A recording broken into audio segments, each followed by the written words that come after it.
DXMY, The Music and News FM station of RMN. sa Cotabato. 90.9 DXMY.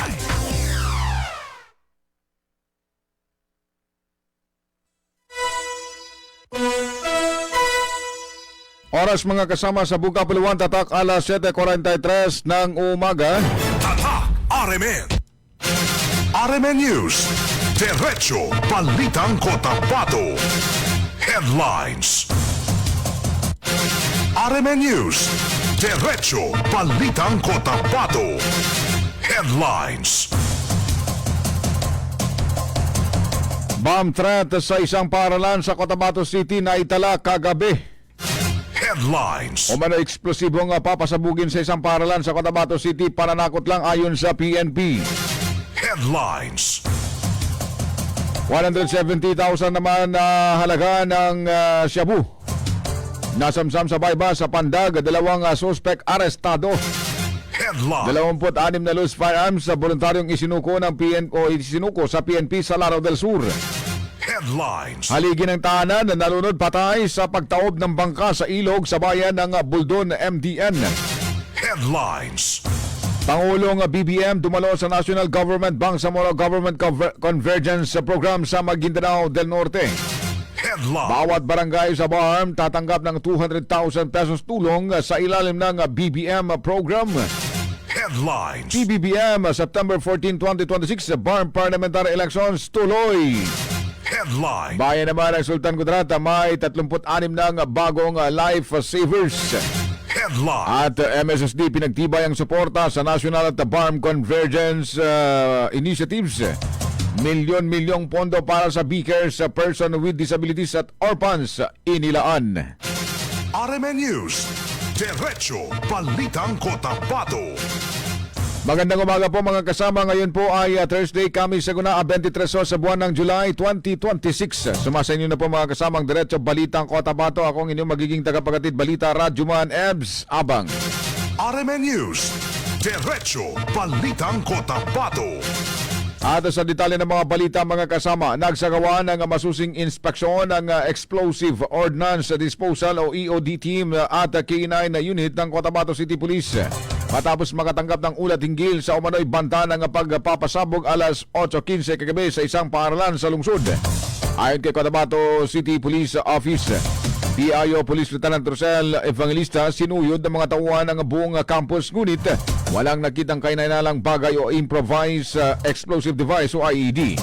Agad na rumisponde ang mga otoridad at nagsagawa ng standard security examination upang matiyak ang kaligtasan ng mga mag-aaral, guro at iba pang nasa loob ng paaralan. Ating City Explosive and K9 unit po, formerly known po na EOD team natin. So, suspicious object and improvised explosive naman po nakita or IED yung ating mga personnel, and it is to be negative. But yun nga po, dahil nga po ito sa mga pagbabangkil, text messages, hindi rin po katanggap-tanggap sa inyong kapulisan. Mga 8:16 nang chinek po kasi nila lahat yung vicinity rin ng J. Marquez. No? But as of the time, anong oras sila na-end yung kanilang pag-check, of my part, wala po nasabi sa report, but inspect po nila and it turned out nga po na negative po. City Explosive and K9 unit yung ating Sa ngayon ay iniimbestigan na ng Cotabato City Police Office ang pinagmula ng mga mensaheng pinagmula ng banta. Ayon sa CCPO, ang mga pagbabanta na ipinapadala sa pamamagitan ng text message o social media, kabilang ang messenger, ay dapat o hindi dapat binabaliwala at maaaring magdulot ng takot, at ang mga nasa likod ng ganitong uri ng pagbabanta ay maaaring managot sa ilalim ng umiiral na batas, kabilang ang mga probisyon ng Cybercrime Prevention Act at iba pang kaugnay ng batas laban sa pagpapakalat ng maling banta o panlinlang na mensahe.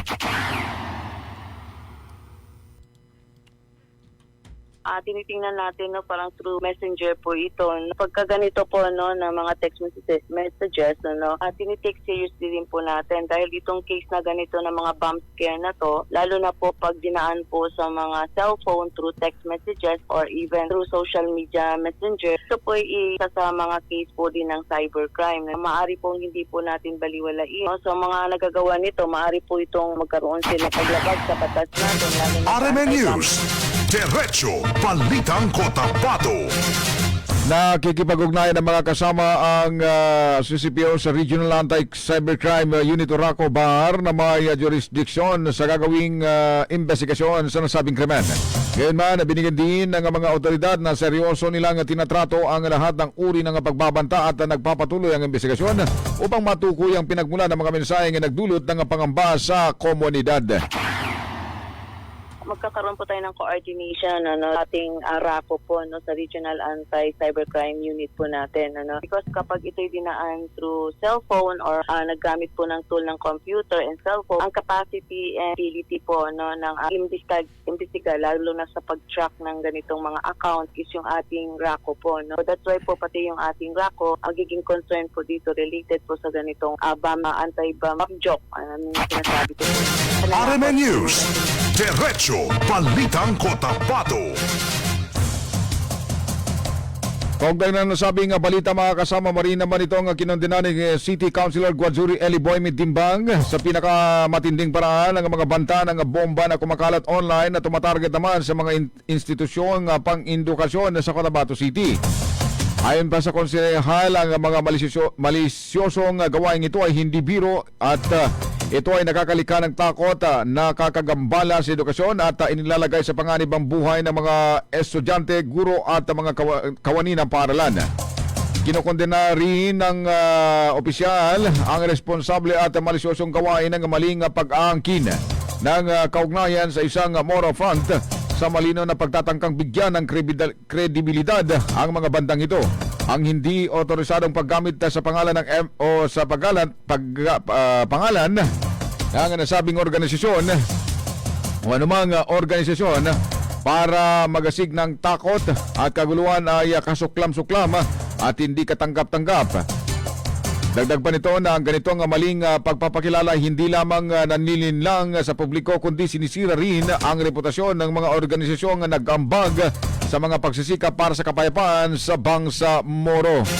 RMN News, Diretso Balitang Cotabato. Inanunsyo naman mga kasama ng paaralan ng J. Marcos National High School na walang magaganap na face-to-face classes ngayong araw, July 23, 2026. Pinayuhan naman lahat ang mga estudyante na magkakaroon ng klase sa online at i-anunsyo ang susunod na mga abiso sa pagbabalik ng mga ito sa paaralan. RMN News, Diretso Balitang Cotabato.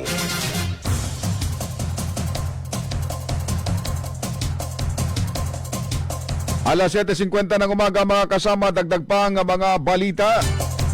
Dalawang hininalang sangkot naman sa benta ng iligal na droga ang naresto sa bypass operation ng pinagsanib puwersa ng Pandag Municipal Police Station, Maguindanao del Sur Police Provincial Office at Philippine Drug Enforcement Agency.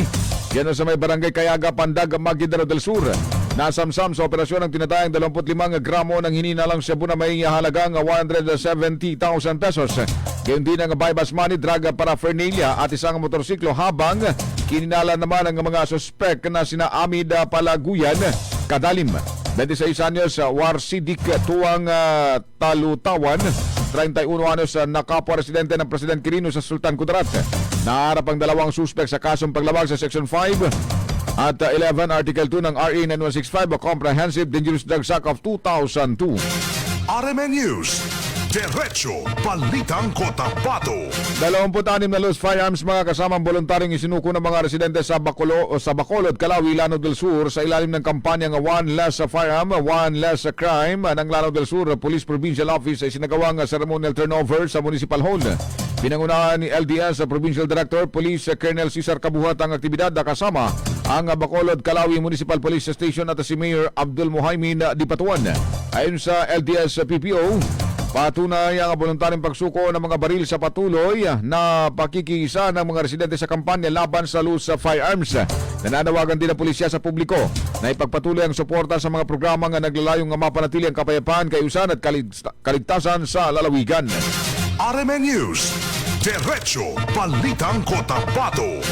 Alas 7:52 ng umaga mga kasama, wala ng buhay nang makarating sa ospital ang isang ama ng tahanan matapos maubusan ng lakas sa paglalangoy ng tumaob ang bangkang Dimano na naganap alas 5:40 ng hapon sa ilog ng sitio Macalian, Barangay Edcor, Buldon, Maguindanao del Norte. Sa ulat mula sa Buldon MPS, ang biktima ay kinilalang si Cyrus Martinez na sa tamang edad, meat vendor, residente ng Poblasyon 8 sa Midsayap, Cotabato. Lumalabas sa investigasyon ng PNP kabilang si Ginoong Martinez sa 12 sakay ng bangka na ginamit pantawid kung saan isang lubid ang ginawang gabay para makarating sa kabilang pampang nang biglang maputol ito at nawalan na ng balanse. Tumilapon ang mga sakay nito sa malalim na parte ng ilog at kanya-kanya ng langoy para maisalba ang buhay ng mga ito. Subalit, ang biktima minalas makarang maubusan ng lakas sa paglalangoy. RMN News, Diretso Balitang Cotabato. Alas 7:53 ng umaga mga kasama, sa ibang panig naman ng mga balita, malugod na tinanggap ni Bangsamoro Chief Minister Abdul Rauf Magakuha si Pangulong Ferdinand Bongbong Marcos Jr. Kahapon ho yan sa kampo ng 6th Infantry Campilan Division Philippine Army sa Dato Udin Sinsuat, Maguindanao del Norte para sa National Government at BARM Government Convergence Program. Layunin ng programa na pagsamahin ang mga serbisyo, ayuda at mga proyektong pangkaunlaran ng pamahalang nasyonal at Bangsamoro Government para sa mga komunidad sa buong Bangsamoro Region. Kakibat ang programa ng inisyatibang bawat bayan na magikinabang ng national government at mas matatag na Bangsamoro ng Bangsamoro Government. RMN News, Diretso Balitang Cotabato. Kaugnay pa rin ang nasabing balita mga kasama, inihayag ni Pangulong Ferdinand Marcos Jr. ang pagpapatupad ng bawat barangay magikinabang o BBM program kung saan bawat barangay sa Bangsamoro Autonomous Region in Muslim Mindanao ay tatanggap ng 200,000 piso na tulong mula sa pamahalaan. Sa kabuang halaga, 100,000 piso ang ilalaan para sa Presidential Scholars Program kung saan 5 estudyante sa bawat barangay ang makakatanggap ng 20,000 pesos bilang educational assistance. Ayon sa Pangulo, layunin nito ang matulungan ng mga kabataang makapagpatuloy at makatapos ng kanilang pag-aaral. Ang natitirang 100,000 piso naman ay gagamitin para sa mga prioridad ng proyekto at pangangailangan na tukuyin mismo ng bawat lokal na komunidad bilang bahagi ng pagpapalakas ng pagpapaunlad naman sa mga barangay sa BARMM. RMN News, Diretso Balitang Cotabato. Oras mga kasama, 7:55 ng umaga. Tatak RMN. That time check is brought to you by Centrum Silver Advance. May nutrients adjusted for age 50 plus. Tulong para malakas ang resistensya, healthy heart, and sharp memory. The #1 multivitamins for age 50 plus. This time check is brought to you by iBerry. Adunay Bilberry para sa mata nga hait ug tinaw. Ang time check na ito ay hatid ng Ginebra San Miguel. Tatak ng tapang, tatak Ginebra. Magkaiba man tayo ng karanasan, pareho naman ang gusto natin bilang Bangsamoro. Kapayapaan! Trabaho at oportunidad. Mas magandang kinabukasan. Kapag magsama-sama ang iba't ibang boses, mas lumalawak ang pag-unawa at pagtutulungan. Kaya ang Bangsamoro Federalist Party ay binubuo ng mga dating revolusyonaryo, mga lingkod bayan at ng iba't ibang sektor ng lipunan. Dahil sa pag-angat ng Bangsamoro, dapat lahat kasali. Bangsamoro Federalist Party. PFP for Bangsamoro. Para sa Bangsamoro. Radyo mo nationwide. RMN News, Diretso Balitang Cotabato. Tuloy mga kasama sa ating balitaan, alas 7:56 na po ng umaga, tumanggap ng halos 50 milyong piso na assistance ang 5 mga lalawigan sa Bangsamoro Autonomous Region. Kasabay ng Convergence Program kahapon na pinangunahan ni Pangulong Ferdinand Marcos Jr. 20 million pesos para dito ay mula sa Ministry of Interior and Local Government o MILG para sa prepositioning of welfare goods and support disaster risk reduction and management support at 30 million pesos naman para sa assistance mula sa Office of the Chief Minister sa ilalim ng Bangsamoro Kabuhayan sa ating mga disadvantaged workers o B2PAD program. Ayon sa Pangulo, layunin nitong matulungan ng mga provincial government na malinis o mabilis na makapagresponde sa anumang mga sakuna na darating. For the ceremonial turnover of various assistants from the Ministry of Interior and Local Government, Minister Jordan S. Bayam turned over the assistance worth 20 million pesos to the provinces of the Bangsamoro region for the repositioning of welfare goods and support disaster risk reduction and management efforts, and 30 million pesos worth of assistance from the Office of the Chief Minister under the Bangsamoro Pangkabuhayan sa ating mga disadvantaged workers or B2PAD program. May we call on Governor Mujib Hataman of Basilan, Governor RMN News, Diretso Balitang Cotabato. Pinangunahan din mga kasama ni PBBM at BARM Chief Minister Abdul Rauf Magakuha kasama si MHSD Minister Zaidi Ali at Special Assistant to the President Antonio Lagdameo Jr. ang simbolikong turnover sa mga susi at sertipiko sa mga kinatawan ng mga benepisyaryo sa sinagawang Convergence Program sa gymnasium ng 6th Infantry Division sa Dato Udin Sisuata, Maguindanao del Norte. Ang proyektong pabahay na nagkakalaga ng 38.86 million pesos ay matatagpuan sa Camp Darapalan, Sultan Kudarat, Maguindanao del Norte. Binubuo ito ng 50 housing units na may tiga-tatlong silid, sala at kusina. RMN News, Diretso Balitang Cotabato. Nagkaloob din mga kasamang Ministry of Science and Technology o MST BARM ng kabuang 14.5 million pesos naman na scholarship assistance sa mga benepisyaryo ng Mujahideen, Assistance for Science Education o MASE at Professional Assistance for Science Education o PASE bilang bahagi ng National Government Bangsamoro Government Convergence Program na isinagawa kahapon sa Dato Udin Sisuata, MTN. Sa kabuang halaga 10 milyong piso naman ang inilaan para sa mga benepisyaryo ng AMASE, habang 4.5 million pesos naman ang ipinagkaloob sa mga scholar ng PASE. Ayon sa MST BARM, layunin ng mga programa na mapalawak ang akses ng mga kabataang Bangsamoro sa dekalidad na edukasyon, lalo na sa larangan ng agham at teknolohiya. RMN News, Diretso Balitang Cotabato.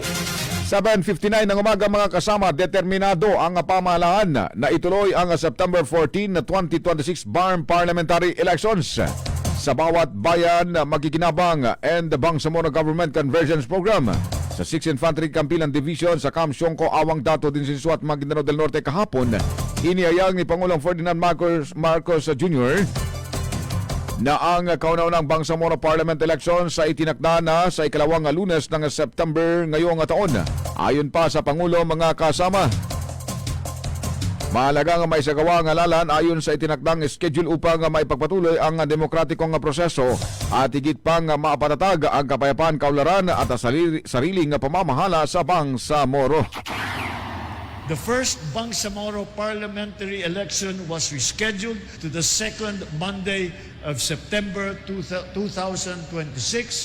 We are determined that we will push through with the second Monday of September. We acknowledge the significant progress achieved through the partnership between the national government and the Bangsamoro government. We recognize that there is our shared task in the means of building RMN News, Diretso Balitang Cotabato. Formal nang tinuldukan mga kasamang 35 taong hidwaan sa pagitan ng dalawang pamilya dyan sa may Dato Piang, Maguindanao del Sur matapos lumagda ang magkabilang panig sa isang reduced settlement na isinagawa sa headquarters ng 38th Infantry Battalion 6th Infantry Division na Philippine Army sa Barangay Buayan.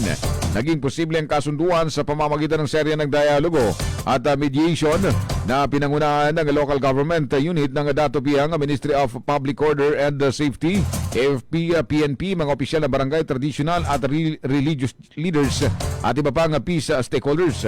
Ayon sa MPOS, patuloy nitong isinusulong ang Alternative Dispute Resolution o ADR bilang epektibong paraan sa mapayapang pagresolba ng mga sigalota, habang iginit naman ni Mayor Victor Samama ang kaalagaan ng sama-samang pagkilos upang mapanatili ang kapayapaan at pagkakaisa sa komunidad.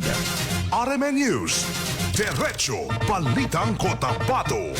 Isinailalim na ho mga kasama sa Red Alert ang Bangsamoro Disaster Risk Reduction and Management Operation Center o BDRMOC matapos ang isinagawang Pre-Disaster Risk Assessment o PDRA kahapon July 22. Kaugnay ng namatang Low Pressure Area o LPA 07D sa silangan ng Southeast Luzon na inaasang magpapalakas sa Southwest Monsoon o Habagat.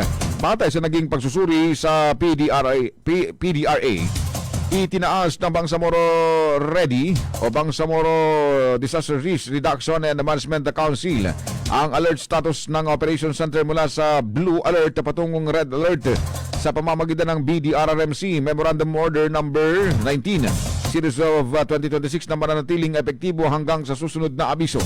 Inatasan naman ang lahat ng provincial, city at municipal disaster risk reduction and management officers centers. Gayun din ang mga kasaping tanggapan ng BDRRMC na ipatupad ang lahat ng kinakailangang paghahanda at pag-ingat upang mabawasan ang posibleng epekto ng masamang panahon sa BARMM. RMN News, Diretso Balitang Cotabato. Mga kasama, matagumpay na isinagawa ng Ministry of Health ng BARM DRMH ang 2 araw na basic life supports o BLS training sa Sultan Kudarat, Maguindanao del Norte.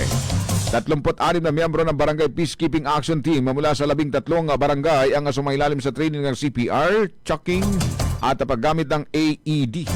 Mahalaga ang naturang pagsasanay para sa mga kalahok dahil sila ang mga unang responders sa komunidad. Sa kanilang bagong kaalaman, mas handa na silang magligtas ng buhay habang wala pa ang ambulansya. RMN News, Diretso Balitang Cotabato. Bilang panguling balita mga kasama, muling pinagtibay ng MSSD ang buong suporta nito sa joint national at regional initiatives ng national at Bangsamoro government sa ginanap na convergence program diyan sa may Dato Udin Sinsuat kahapon. Sa naturang aktibidad, inilaan ng MSSD ang malaking pondo para sa mga pangunahing tulong pinansyal sa riyon. Kabilang ang 560 million pesos para sa Bangsamoro Critical Assistance Response to Emergency Situations o BCARES program. 540 million pesos naman para sa Kalinga sa May Kapansanan program at 122.64 million pesos naman para sa Kupkup program para sa mga ulilang kabataan. Patuloy na magkikipagtulungan ang MSSD sa iba't ibang sangay ng gobyerno upang direktang maiatid ang mga pangunahing serbisyo sa mga komunidad sa buong Bangsamoro. Radyo mo nationwide. Alas 8:04 ng umaga mga kasama ang ating oras. RMN News, Diretso Balitang Cotabato. Magandang umaga muna sa ating mga viewers. Morning kay Ronnie Cortez. Wala po ba klase? May klase po sa Cotabato City unless maliban na lamang dito sa may J. Marquez na kung saan ay pansamantalang sinispendido yung kanilang klase gawa nga nung nangyaring bomb joking o bomb threat kagabi dyan sa kanilang paaralan. So wala pong pasok ang J. Marquez National High School. The rest ng mga paaralan sa Cotabato City tuloy pa rin. Sa kabila ng masamang panahon ngayon na kung saan katamtaman yung buhos ng ulan. Taya Muhammad, good morning din. Mike Vita Andel, good morning. Sinor Ali Sharif Zeta, good morning Bangsamoro, watching at listening DXMY at FB Live. Shoutout Baa Airport. Okay, good morning din sa director ng Baa, si Madam Attorney Rani Bay Dilanggalin. Good morning, Madam. Samsudin Mama Saunda, good morning din. Magandang umaga rin kay Aladin Baragir, Basir Mustafa Gadaw, si Taya Mohamed, Mike Jovita Andel, Omi Tioma Tayuan, Renido Ayunan, si Franz Sabdula, Hadja Amena Daliasen Masukat, Nas Ibrahim, si Aina Abbas Dakungan, Norodin Kintog at ng iba pa. Hanggang dito na lamang mga kasama. Maraming salamat po sa inyo. Maraming salamat po sa inyo pong pagsama. Ngayon po ay Thursday, July 23, 2026. Sa ngalan na natin mga partners sa ating news center, Radyoman Daisy Mangod at Radyoman Juldy Mapano sa ating naman mga partners sa technical, Radyoman Nathan Kilaton at Radyoman Kuya Eric Madamba Jr. Ito po ang inyong lingkod, Radyoman M. Sabang. Magandang umaga, tatak, RMN. RMN News, Diretso Balitang Cotabato.